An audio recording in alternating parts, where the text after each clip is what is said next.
വലിയ സുനാമികള്, ഭൂകമ്പങ്ങൾ, കടലിൽ ഭൂകമ്പം, സുനാമി, കപ്പലിൽ തീപിടിക്കുക, കപ്പൽ മുട്ടുക, കപ്പൽ തകര, കപ്പലുമായി ബന്ധപ്പെട്ട കാര്യങ്ങൾ, ഇങ്ങനത്തെ കാര്യങ്ങളൊക്കെയാണ് ഇനി ഇവിടെ സംഭവിക്കാൻ പോകുന്നത്.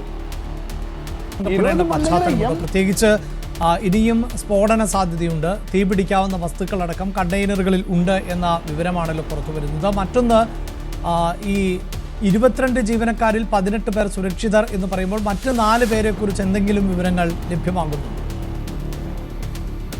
അഭിലാഷ്, 4 പേരെക്കുറിച്ച് ഇതുവരെയും പുതിയ വിവരങ്ങൾ ഇല്ല എന്നതാണ് ആശങ്കപ്പെടുത്തുന്നത്. ഇന്ന് രാവിലെ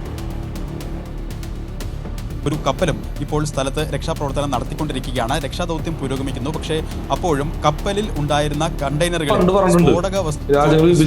ഇങ്ങനെ പ്രശ്നങ്ങളൊക്കെ ഇന്ന് നടക്കാൻ പോകുന്നത്. വലിയ സുനാമികള്, ഭൂകമ്പങ്ങൾ, കടലിൽ ഭൂകമ്പം, സുനാമി, കപ്പലിൽ തീപിടിക്കുക, കപ്പൽ മുട്ടുക, കപ്പൽ തകര, കപ്പലുമായി ബന്ധപ്പെട്ട കാര്യങ്ങൾ.